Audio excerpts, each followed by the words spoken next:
कर्पूरी गौरम करुणावतारम संसार सारम भुजगेन्द्रहारम सदा वसंतम हृदयारविंदे भावं भवानी शयतम नमामि। तो माता पिता ने जन्म दिया और गुरु ने दीना ज्ञान, मात सरस्वती ने सुर दिया, सुकर्म लिखे भगवान। जय जय जय माँ भारती और जय जय भारती देश, जय जय जय गोगा जार वीर को सुमेरा कोटि कोटि प्रणाम। गुरु अपने को सुमिरते और माता पिता को सिर नाए, धरती माता को नमन करूं सुनियो टेरे हमार।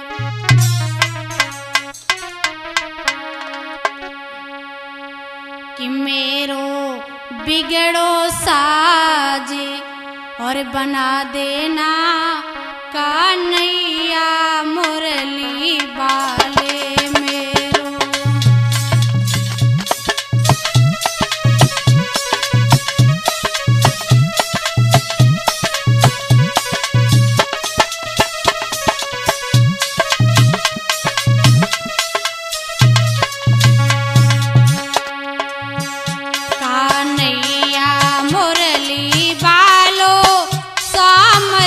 बसुरिया वालो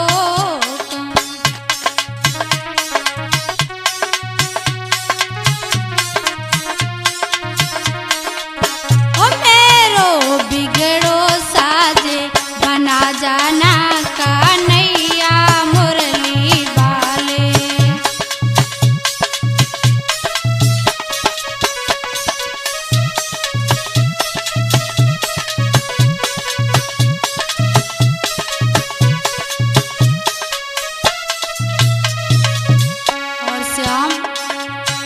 वृंदावन की कुंज गलन में तुम्हें रास रचाओ वन में।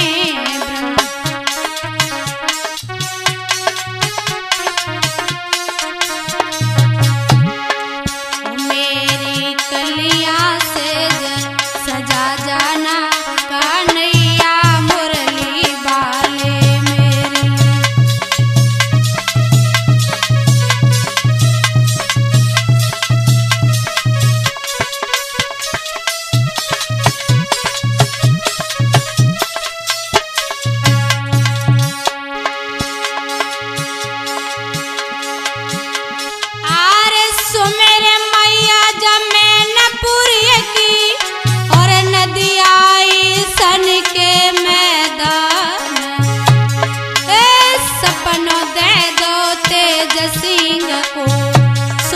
भवन लो बनवाए,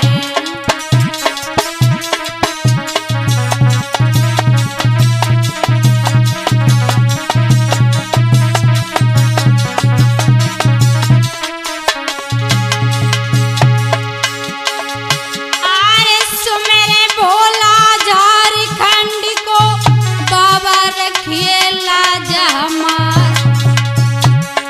और जो कुछ गलती बाबा बन जाए बेटी दिए माफ कर।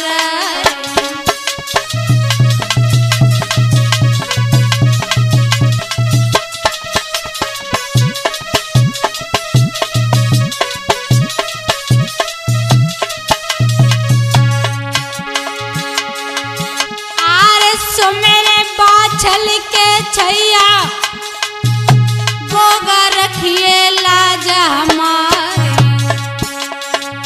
और मैया सुमेरे सूलनपुर की दुर्गा कंठ विराजो।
बोलिए बाके बिहारी लाल की।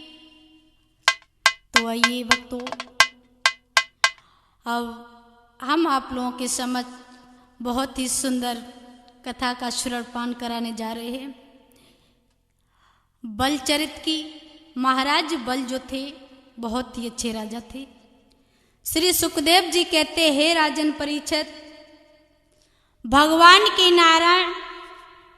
नारायण की नाभ से कमल पर बैठे ब्रह्मा जी और ब्रह्मा से कश्यप, कश्यप से हिरण्याकश्यप, हिरण्याकश्यप के प्रहलाद और प्रहलाद के बहरोचन, बहरोचन के ये महाराज राजा बल हुए हैं। बहुत ही अच्छे राजा हैं। सुनो,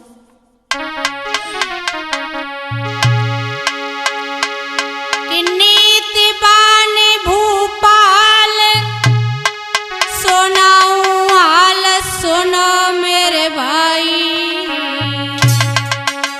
और जकिया सकीरत की 2000 स्वर्ग में रही मड़ रही।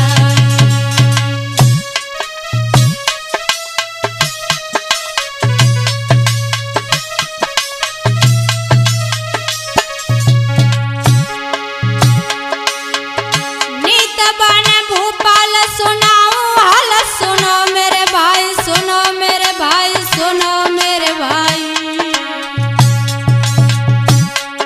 जकिया सकीरत की 2000 स्वर्ग में रही मड़ रही।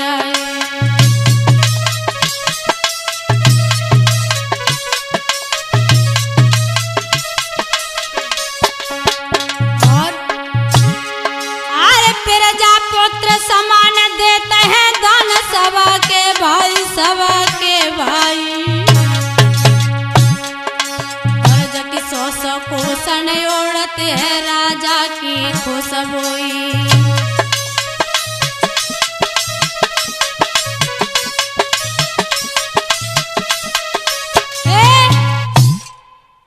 महाराज बल जो है बहुत ही अच्छे राजा हैं। भक्तों, बहरोचन के राजा बल जो हैं बहुत ही सुंदर हैं। एक बार की बात है, राजा बल दैत्यों को हरा करके राज्य जो था अपने कब्जे में कर लिया और इंद्रसन का राजा बन बैठा। इंद्रासन का जब राजा बन बैठा तो गुरु शुक्राचार्य जी ने आशीर्वाद दिया, दैत्यों का बल बढ़ने लगा। भक्तों, शुक्राचार्य जी ने राजा बल से एक विश्वजित नाम का यज्ञ करवाया और उस यज्ञ का रथ प्राप्त हुआ। तो गुरु शुक्राचार्य जी ने तेज देकर राजा बल से कहा, बेटा राजा बल, तुम जाओ और देवताओं से युद्ध करो, तुम्हारी विजय प्राप्त होगी। सभी दैत्यों ने एक विशाल सेना लेकर के इमरावती पर चढ़ाई कर देते हैं। राजा बल ने देवों को हराकर वो राज्य जो था अपने कब्जे में कर लिया और इंद्रसान का राजा बन बैठा। गुरु शुक्राचार्य जी ने सोचने लगे कि ये इंद्रसान का राजा बन बैठा, इसने तो देवताओं को भी हरा दिया। श्री सुखदेव जी कहने लगे, हे राजन परीक्षित, भक्तों, गुरु शुक्राचार्य जी ने सोचने लगे कि हमेशा ये देवताओं के हाथों में न जाए, ये राज जो है राजा बल के ही पास रहे। अगर देवताओं के हाथों में चला गया तो हमारा जीवन दुर्बल हो जाएगा और दर्शन भी नहीं हो पाएंगे। और इधर इंद्र जो था बड़ा परेशान था। इंद्र बहुत परेशान था और इंद्र परेशान होकर के वहां से चला कहा जहां भगवान थे। इंद्र भयो हैरान, छोड़ मैदान भागो अब भाई, और बिसड़ू लोक में जाय के गेरा रे सुनाई।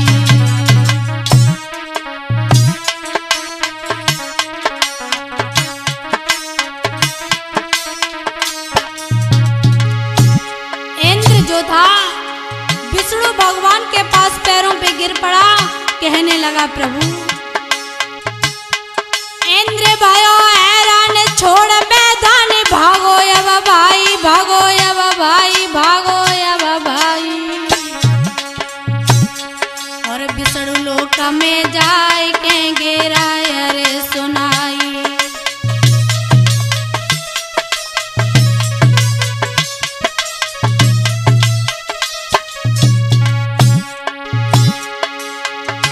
दो कर जोड़े हाथ नवाबे, मात कह समझाई, कह समझाई। हे दीन बंधु भगवान रे, मुसीबत कैसी आई। हे दीन बंधु भगवान रे, मुसीबत कैसी आई।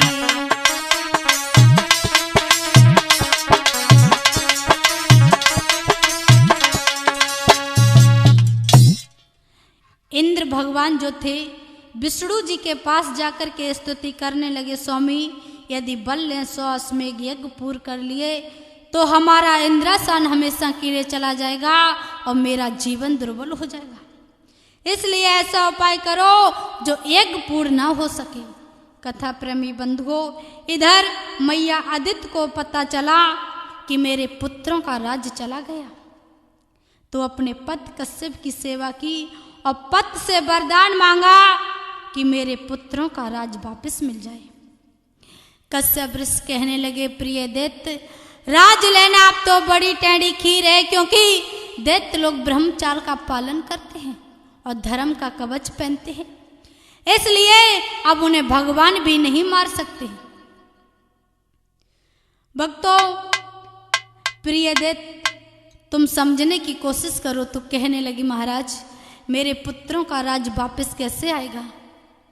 श्री सुखदेव जी कहने लगे, हे राजन परीक्षित, आज भक्तों कश्यप ऋषि ने दैत्य को प्रिय व्रत का उपदेश दिया और कहा कि तुम इस व्रत को पूरा करना, और ये व्रत वो है जो स्वयं तुम्हें भगवान के दर्शन होंगे।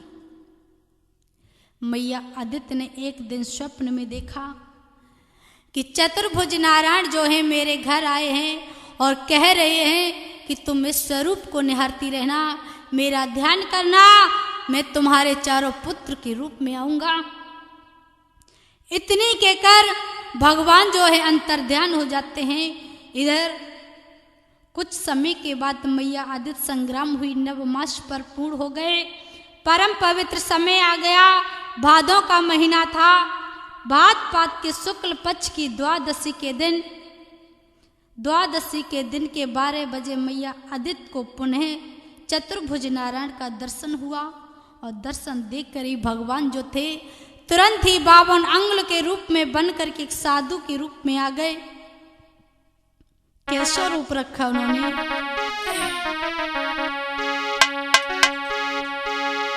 सच्चिदानंद स्वाधीन ब्रह्म, फंस गए फिक्र के चुंगल में, रह गए समा कर बेस्वरूप केवल 52 अंगुल में।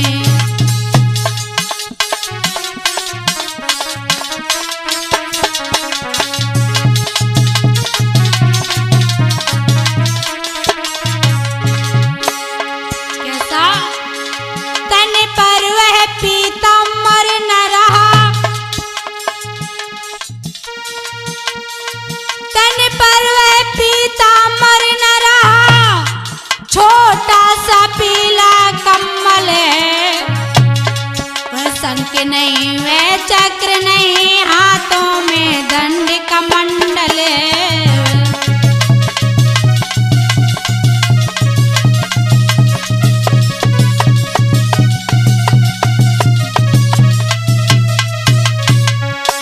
क्या महाराज बैजंती को तुम भूल गए, सीधी सी तुलसी माला है, ब्रह्मांड दबाने वाले दब रहे, एक मृग की छाला है। ब्रह्मांड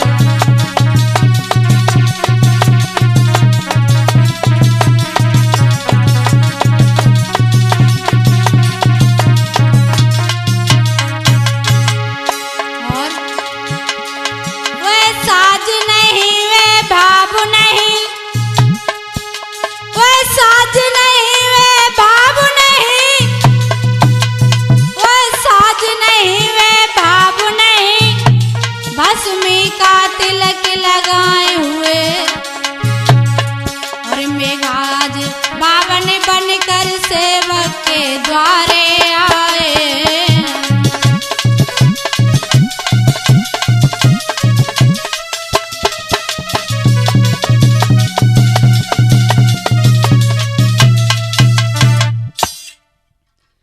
बावन भगवान जब प्रकट हुए तब वे 7 बरस के लगते थे। ऐसा मालूम पड़ता था कि कितना छोटा सा ये बालक है। भक्तों, जब प्रकट हुए तब उनकी आयु 7 बरस की लगती थी, इसलिए इनकी लीलाओं का वर्णन नहीं किया गया। भगवान को यज्ञ पर्वत दिया गया और जनेऊ पहनाया गया। जनेऊ के एक एक धागे में से एक देवी भी प्रकट हुई और यज्ञ पवित्र होने के बाद पुत्र माता पिता सूर्य नारायण गात्री देवी भी हुए। मनुष्य के लिए 16 संस्कार होते हैं, लेकिन इस कलयुग में तो सारे संस्कार ही भुला दिए गए हैं। भक्तों, आज श्री सुखदेव जी कहते हैं, राजन परीक्षित,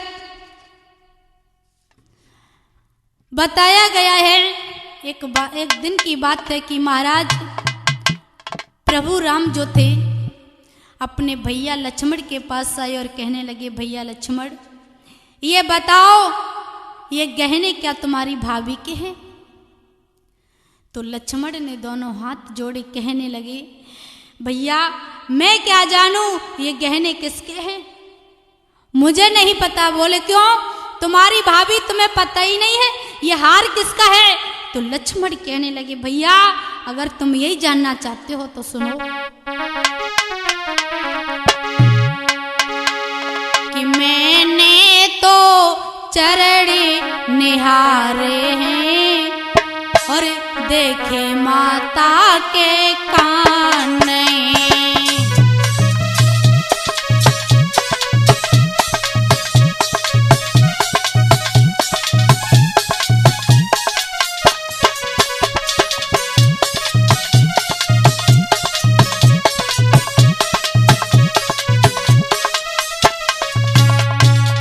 लक्ष्मण कहने लगा, भैया मैंने तो चरण निहारे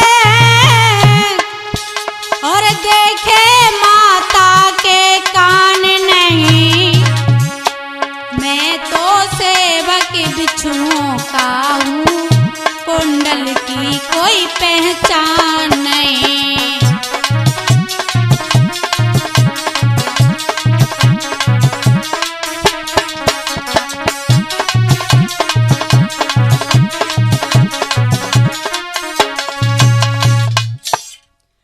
लक्ष्मण कहने लगे, भैया अगर तुम जानना चाहते हो कि ये गहने में क्यों नहीं पहचानता तो सुनो, मैंने कभी अपनी माता का मुख ही नहीं देखा, मैंने कभी भी सीता मैया का मुख नहीं देखा और मैं बिच्छुओं को इसलिए पहचान सकता हूँ क्योंकि मैं नित्य माता के पैरों में प्रणाम करता था, तब मैं देख लेता था। लेकिन आजकल का ब्रह्मचार कुछ और ही है। इस कलयुग में तो सारे संस्कार ही भुला दिए गए हैं।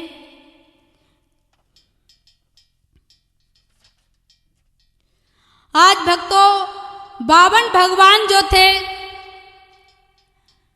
श्री सुखदेव जी कहने लगे, हे राजन परीक्षित, गुरु बृहस्पति जी ने 52 भगवान के ब्रह्मचार को उपदेश दिया और कहा कि तुम जाओ बड़ी भिक्षा मांग करके लाओ कहीं से भी।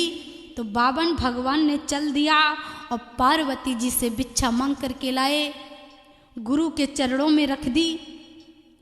गुरु बृहस्पति के जब चरणों में रखी तो गुरु कहने लगे, 52 ये तो बहुत छोटी भिक्षा है, कहीं से बड़ी भिक्षा लेकर के आओ। तो 52 भगवान कहने लगे, प्रभु अगर तुम्हें बड़ी भिक्षा चाहिए तो किसी बड़े यज्ञमान का नाम बताओ जहां मैं जाऊं, मुझे तो पता ही नहीं कि बड़ी भिक्षा कहाँ मिलती है। गुरु बृहस्पति ने कहा कि तुम्हें बड़ी भिक्षा लानी है तो जाओ, मैं तुम्हें आज्ञा देता हूं, नर्मदा नदी के किनारे जाओ और वहां पर राजा बल अश्वमेध यज्ञ कर रहा है।